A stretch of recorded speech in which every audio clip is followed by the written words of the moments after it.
How's it going, people? Liberal Hill back with a Impact Wrestling review. And if I didn't do this video, to be honest with you, I probably wouldn't do it.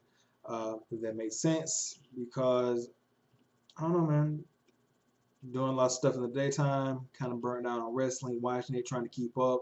Still haven't gotten to AEW, and with all that, it's Impact Wrestling's first day. Well, really, on Access Television. I know they had that other show, but that was just like a recap and whatever. Nobody wants to see recaps. No, nobody wants to see recap. I think the highlight of that last week's show was the setup to the main event: Sami Callihan versus Brian Cage. Uh, and what else happened? Oh yeah, that's pretty much it. So it will this week or last week, however you want to say it. It went straight to a match between Mara Fuji and Josh Alexander.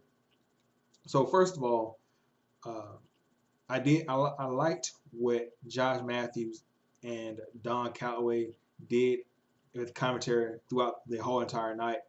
Pretty much, they just didn't throw you with, "Hey, this is this guy, this is this guy, this is this guy, this is this guy." You know who he is, you know who he is, you know, right. They pretty much broke down their characters, explained who they are, why they're acting like this, and everything like that. Pretty much, they knew that they're on a new television show. People might not know who these people are, so they're getting people accustomed to them, accustomed to their tactics, accustomed to their mannerism, accustomed to them as wrestlers. So that was a nice touch. They broke down who Josh Alexander was, his partner on the outside, who they are. They're the North. Marufuji, I was pronouncing that wrong. Sorry, it's late. That he's a legend from Japan, from Pro Wrestling Noah, and everything like that. The match between Josh and Marufuji, pretty good. Um, I especially liked at the end when Marufuji. I don't think I've ever seen this. Somebody's getting up and he waits his time, and while the guy's coming up, he just boots him directly between the legs and into his face. Very nice touch. Why wait for the guy to get up all the way up? Just kick him right in the face, and that allows him to hit sliced bread number two. Gets the win. After the match, Marufuji wants a handshake. John Alexander, he gets cut off by All Ego Ethan Page, and Josh is like, let me handle it. And then he just pretty much whips on Marufuji, and they just taunt Marufuji, blah, blah, swaze. Let's see, make sure I'm on the right one. Right, past, sorry, like I said, it's late. We forward past that match. Oh, yeah, Sami Callihan coming in, and he is accompanied by OVE. And our security's there. They're like, look, Sammy, the rest of OVE, they got to go.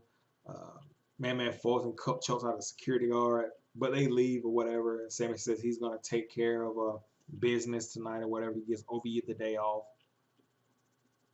Then you have the smoke room with the Rascals. In comes Follow Ball, and he just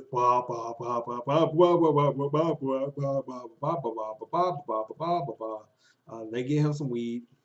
Let's be serious about what it was. They're the weed smoking tag team.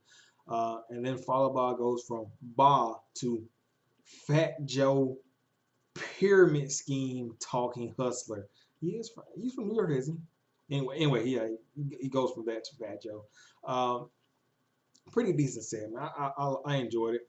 Yeah, like it's weird though. Like the guys who they don't give talking roles can actually talk well on the mic. I know this was a pre-tape, but for what it was,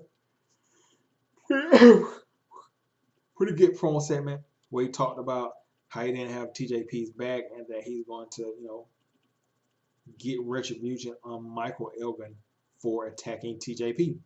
Simple, plain. Moving past that, he had a 6-woman tag. Rosemary, Jordan Grace. I've got the other girl's name, but she's fucking hot. Just like, um, versus Taya versus Madison versus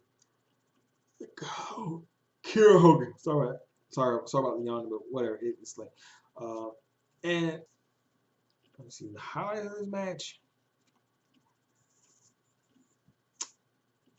Nothing really bad here happened. It was just, it's what you seen one woman's tag team match. You've seen them all. Jordan Grace ends up getting the pinfall victory over uh, Taya. And that's pretty much one thing you really can't say about that. I mean, it was there. It's really the only thing you can say.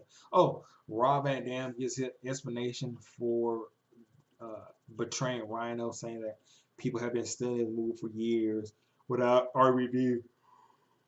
It would be wrestling. Uh, he should file copyright claims on all of his moves. That's why they.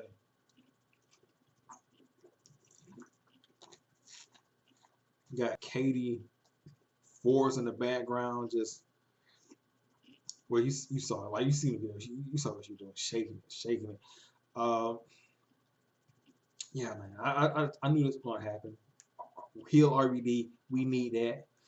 Cocky talking down to the younger wrestlers, Robert down, we need that. Rhino feud. Let's just get into the Rhino promo. He comes in all hot, grabs Jimmy Jacobs and another guy like, where's RVD? And he tells him, look, at Turning Point, I'm gonna tell you limb from limb, or limb from limb, and gore you in half. Um, yeah, Rhino's intensity, man. You don't see that. You don't see it. It stands out like it from guys who try to cut these tough guy promos. You're like, okay, well, it sounded tough.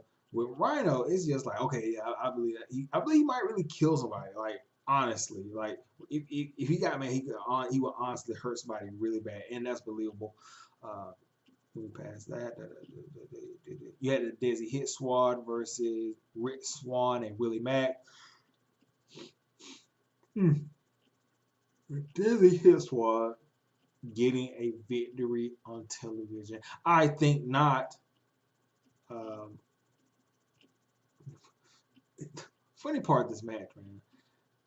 Rick Swan and Willie Mack hit this finisher like a reverse, like Razor's Edge into like a top rope neck breaker type thing. They've hit this move like a couple of times, and this is the first time they've actually got a pinfall out of it. Hilarious. Hilarious. Moose. What are they doing, Moose, man? Like, is he supposed to be like Mr. Perfect Moose or some kind of like weird thing? Like now he's like the greatest wrestler, the greatest athlete, the greatest golfer. And he's like on a golf course wearing like pink pants and pink phone posits. Bro, where do you get those pink phone posits from? Nike outlet? Pink phone posit? Pink, not even pink phone posit. Pink Air Force One phone policies?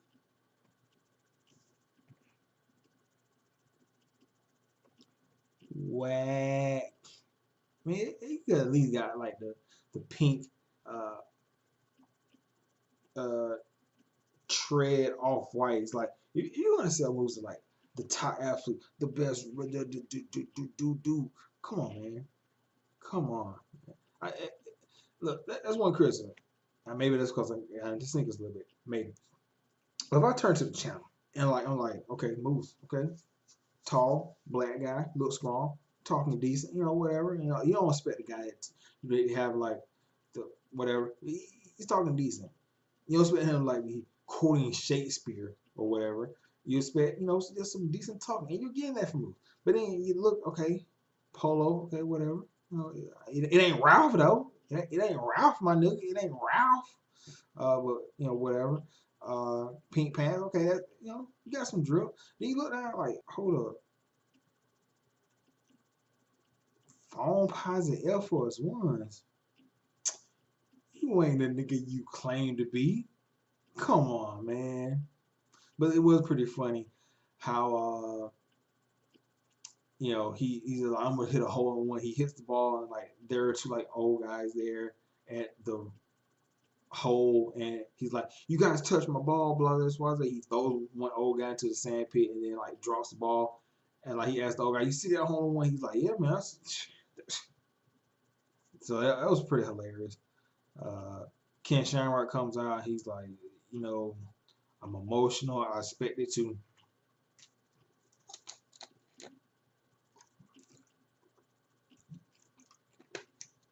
win, but it didn't happen.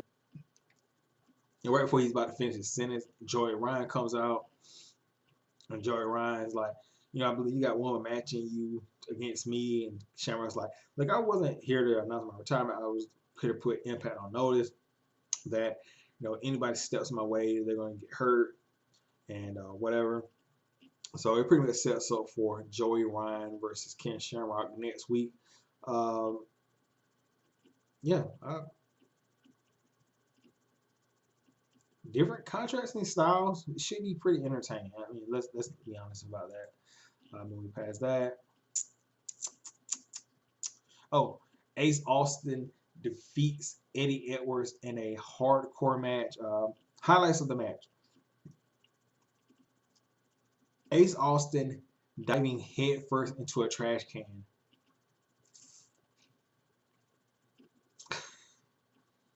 The memes, the gifts, it was all worth it.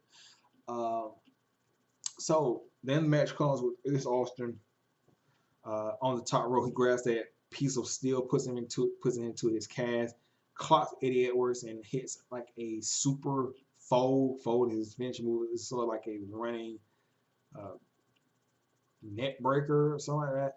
But he hits from the top rope through a table onto Eddie, gets the win. Then goes backstage.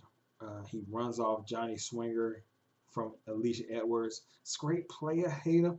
Uh, then he tells Alicia, "Look, put Eddie behind you.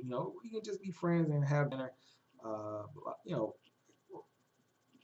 it kind of brings into question Alicia's like mental state. Like, it's like does she watch television? Is she watching the monitor? The guy's wearing a "I just banged your wife" T-shirt while wrestling, having this feud with your like just either stop or just give the man some buns. Like it, come on, like it, you gotta pull the trigger one way or another. Like dinner date, really? We're going through this long process, and you know I really want to see where Eddie goes with that. Call your shot title, where he goes with that one. So yeah.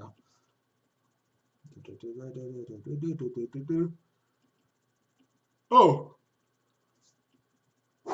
oh, you also had the flashback of the week, and this one I kind of cared about because it had some character development. Character development. I heard him talk. Character development with Su Yung. So they showed where Havoc and Su Yung were fighting in Mexico, and Havoc hung Su Yung. She went to the hospital and died because it's a Mexican hospital. You can add sound effect if you want to. You don't have to. So she died, and now she's come back from Mexico to Canada, but she's been reincarnated as Susie. Now, look, I knew it was gonna happen. I knew it. Look, first of all, Su Yung, the gimmick is great with the undead bride and the makeup and the blood, all that. That is awesome. But here's the thing: as soon as Su Yung takes off that bloody wedding thing, this is what you hear. God damn, fuck! Like you can hear that shit. Like it's like we know she's hot. Like we know it. Like and obviously, if TNA smart, Impact smart, somebody had to tell her like, look, your character's great, but we can make you more money by being you without the makeup and also have like a dual character type of thing. Do you want to do that? And she was probably like, yeah. And Rich Swann was just like, hell yeah, do that. Um, he probably didn't do that. He did. Yeah, he probably did. But yeah, I'm I'm interested. I will give this a chance to see where they go with this Susie character because it doesn't look like a wrestler gimmick. I don't think because it's just like, hey, I'm here. I don't know why.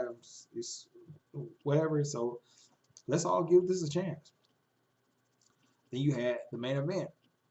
Sami Callihan defeats uh, Brian Cage, and look, Brian Cage had a it wasn't anything special. Like, unfortunately, the injuries pretty much caused his title reign to be just completely a lost star.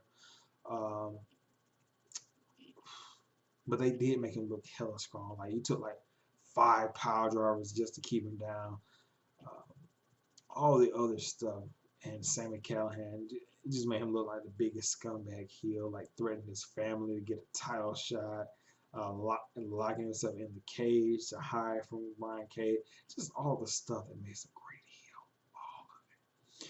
And then at the end, after Sami has finally put his hands on that impact gold, that sweet, sweet gold, Tessa Blanchard comes out and she gets in Sami Callihan's face. Now, I don't know if it was intentional, but Sami Callihan, like, he did that loose thing where he spits up a loogie, and instead of, like, I guess it's supposed to go back, that shit just lands all, I'm talking about the fucking disgusting. That shit, he spits in the air, and that shit just lands all right here. Like, he's wearing, like, a spit mask, but he's just standing there looking at Tessa, and I don't know how the fuck, like, this is why Tessa Blanchard is, like, the best. Like, she's looking at that shit just like she didn't. She just kept the stone faces like, yeah, motherfucker, I want that. I want that title, and I want it now. I want Tessa versus Sami for the Impact World title.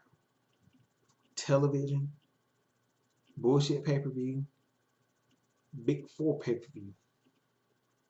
How are we gonna play this? Are we gonna even get there? Or is this gonna be like a one-off match next week? How, or in 2 weeks? How is this going to play out? That's the question that everybody wants to know. How is this gonna play out? So, with that being said, tell me your thoughts. Where do you want to see this Sami Tessa match go down for the Impact World title? Do you want to see it at all? Do you just like, man, get this woman out of the title picture? Or do you want, like, just let me know. Me personally, I say a good television bill, bullshit pay-per-view. Like one of those one night only pay-per-views that hype. I think that would be much better. And then you get somebody in there. I I'm pretty sure they're gonna do Eddie versus Sami. Or they could do, like I said, the last pay-per-view thing. They could do where Sami gets into the match and turns on somebody and becomes a member of Eddie's cult, Sami's cult, since he already has the look down pat. Don't lie to me. Sami Callihan Slugger, Kenny, the rat tail mohawk. He's growing it out with the braids. So anyway,